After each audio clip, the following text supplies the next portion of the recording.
Okay, my name is Andy Adams, and I'm going to talk about the split capital investment trust crisis, which broke in late 2001. It led to a major Financial Services Authority investigation and a House of Commons Treasury Select Committee inquiry that called as witnesses a number of well-known personalities from the investment trust industry. In this talk, I'll assume a basic knowledge of investment trusts, but no specialist knowledge of split capital investment trusts, or splits, as they're commonly known. As interest rates fell in the final years of the last century, private investors were looking for investments that offered high yields. In response, a number of fund management groups created risky, unstable structures built upon bank debt and cross-investment. This was the so-called magic circle of fund management firms whose funds invested in each other. At the centre of the magic circle were a small number of individuals and firms, but it widened as others realised that there was a lot of money to be made. By November 2000, it was clear that there was a problem, and Robin Angus and I started to write the paper For Whom the Barbell Tolls, which was published on the 2nd of April 2001. When the inevitable crash came, the adverse publicity was damaging to the reputation of the city. In order to understand the underlying reasons for the splits crisis, I first need to explain the basics of splits and some relevant history of the splits market. Splits are investment trust companies or investment companies with more than one main class of share capital. They're designed to meet simultaneously the needs of different types of investor. Splits have a limited life with an original term of maybe 7 or 10 years. When the company is wound up, its assets are sold and the proceeds are used to pay off the various classes of share capital after paying off any debt. The first modern-day split, Dual Vest, was launched in 1965, and it was a very simple idea and served a useful purpose at a time when tax on investment income could be as high as 98%. Ordinary share capital was split into two distinct categories: income shares and capital shares. Holders of income shares were entitled to all the distributed income and a predetermined capital value on liquidation. Holders of capital shares received no income but were entitled to all the remaining assets on liquidation after the income shares had been redeemed. So the capital shares obtained geared capital growth. Dual Vest would nowadays be described as a traditional split.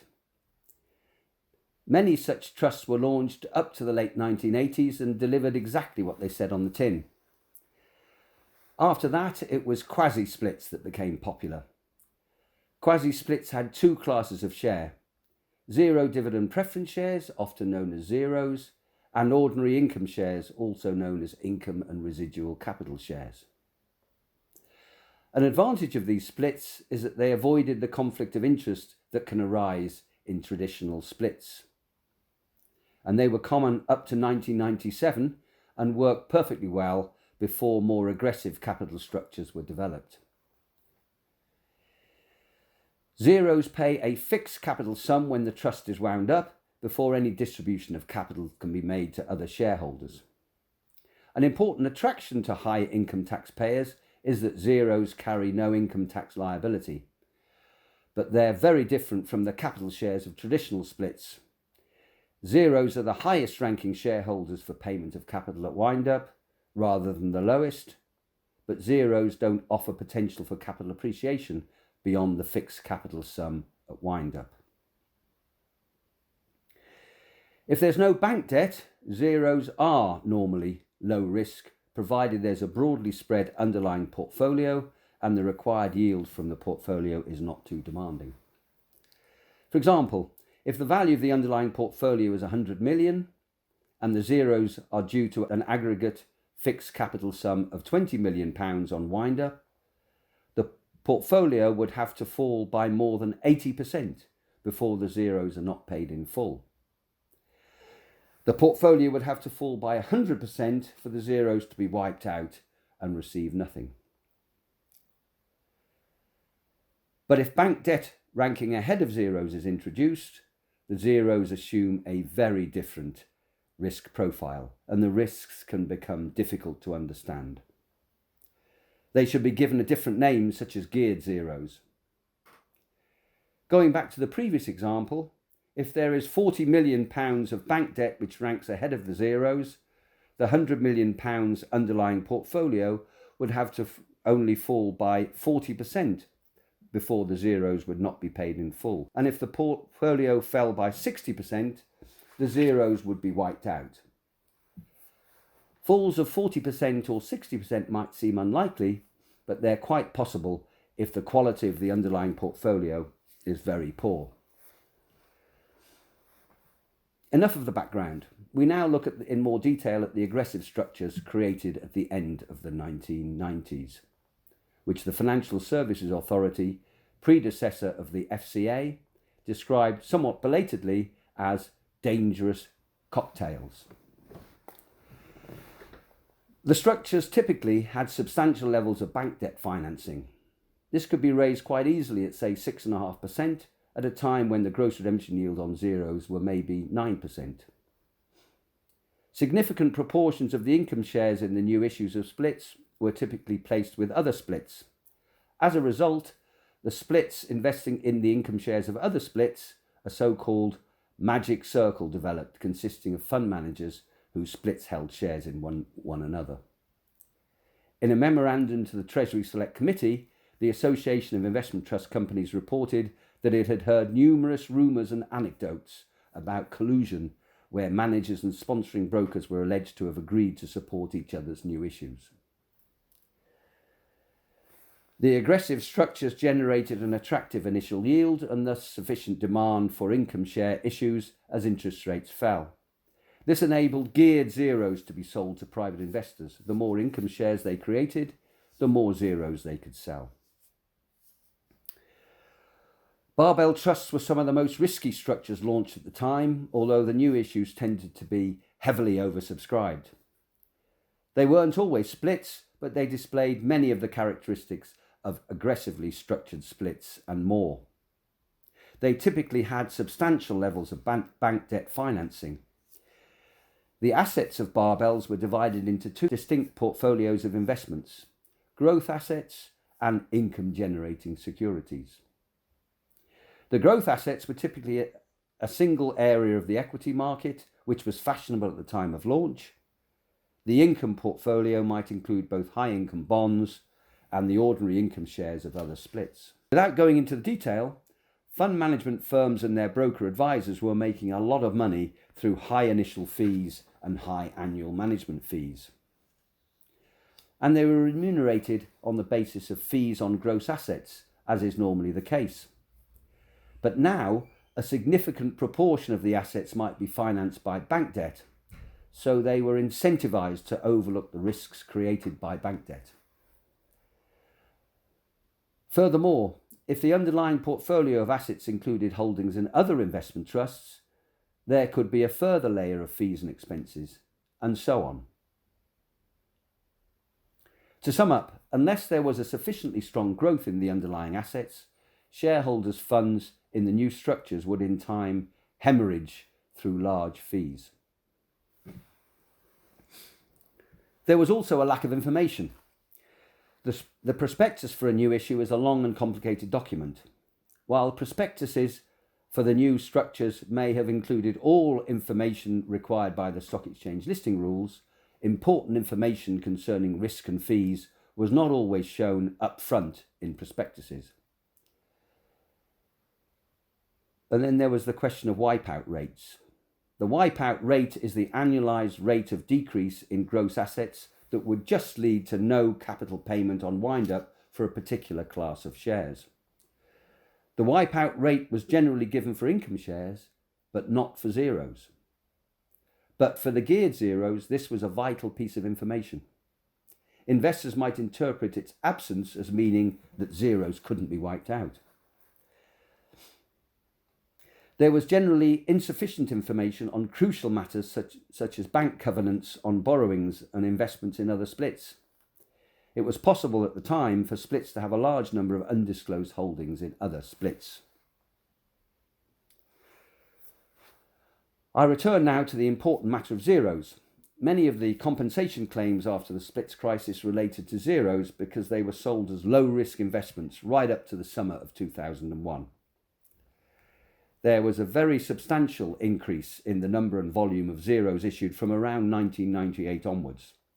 While the good name of zeros at the time suggested to private investors that the predetermined capital sum at maturity was all but guaranteed, most of the new zeros were geared by bank debt and backed by volatile assets.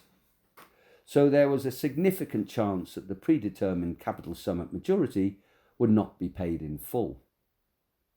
And a high proportion of these zeros were held by private investors. Given the substantially increased risk to zeros in the new aggressive structures, there was effectively a reintroduction of the conflicts of interest that the original quasi-splits had partly been designed to avoid. For example, paying out high dividends to income shareholders would tend to deplete the asset backing for the zeros, thereby making them more risky. And some have argued that there might have been a temptation for investment management companies to exert influence on their trust board to treat income shareholders more favourably. Remember, a good chunk of the income shares might be held by members of the so-called magic circle. Furthermore, the income shares carry the votes that control the trusts. Holders of zeros only have a vote if their entitlements are being varied. However, I should point out that in its response to the Treasury Select Committee's report, one fund management company, Aberdeen Asset Management, stated that, quote, Aberdeen boards and Aberdeen as managers at all times balance the interests of all shareholders. At the time of the publication in April 2001 of the article For Whom the Barbell Tolls that I wrote with Robin Angus, there was still little concern about zeros in the press. Both the Association of Investment Trust Companies and the Financial Services Authority also continued to treat zeros as a single low-risk asset category. It wasn't until September 2001 that the prices of geared zeros started to fall. So the crisis surrounding splits broke in late 2001. By the end of 2002, 19 splits or highly geared funds had been suspended because the value of their assets had fallen below the value of their bank debt. But well-established conventional investment trusts were largely unaffected, apart from a loss of confidence in the investment trust sector as a whole, something that Robin and I had warned about in our paper. In the end, holders of zeros got half the money they had lost back from a compensation fund provided by the firms involved, but no compensation was paid to investors who put money in more risky split securities, and quite right too. Nobody went to jail, although 2 people were banned from working in the city. So by way of summary, what were the main factors that led to the crisis? The aggressive pursuit of fees by certain fund management companies and broker advisors. A lack of understanding of the true risks involved in the new structures on the part of almost everyone, from directors of splits to independent financial advisors and private investors, of course. Gearing in the form of bank borrowing. Cross-holdings, that is, splits holding shares in one another. And dominant fund managers and ineffective boards. Russell's asked me to put some emphasis on the lessons to be learnt from the splits crisis. Many of the lessons were specific to the investment trust industry, and the FSA responded in October 2003 by introducing a number of safeguards into the stock exchange listing rules for investment companies, including investment trust companies. And these concern limits on cross-holdings, risk factors to be included in listing documents, increased portfolio disclosure, risk warnings to potential investors, increased board independence, and shareholder approval of changes to investment policy. But given the limited time in this talk, I want to concentrate on 4 of the more important, broader lessons beyond the investment trust industry. Firstly, weaknesses in the financial advice industry. Financial advisors should only recommend products that they understand and should not rely too much on product providers for information. In assessing fixed return investments such as zeros, a high gross redemption yield suggests risk which should be investigated further. 2. Poor standards of reporting in the financial press. Financial journalists should only recommend products that they understand, and there should be a requirement for disclosure of any financial incentive to write positive articles about a particular product. 3. The need for financial education. Financial education is now part of the national curriculum in England, but there needs to be much more emphasis on personal financial education in schools. Even if this could be achieved, the majority of private investors would, for the foreseeable future, have insufficient knowledge very often to make informed financial decisions. All parties should bear this in mind and be acutely aware that most consumers are vulnerable. 4. Ethical standards. The splits debacle suggested that a significant minority of highly paid workers in the city have lost their moral compass. This has, of course, been borne out by subsequent events. Quite apart from the subprime scandal in the USA, we've had more recently the LIBOR and Forex scandals in London. Here we're not talking about a small and specialised corner of the financial world.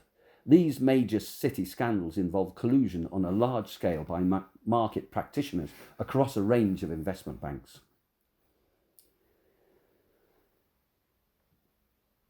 Increased regulation may have sorted out the investment trust sector, but what can be achieved through increased regulation in general is, in my opinion, somewhat limited.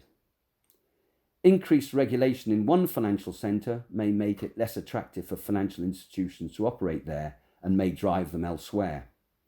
Furthermore, financial markets are always changing and practitioners face new issues every day. To be effective, additional regulation needs to be globally coordinated and constantly adapting, something which is difficult to achieve in practice.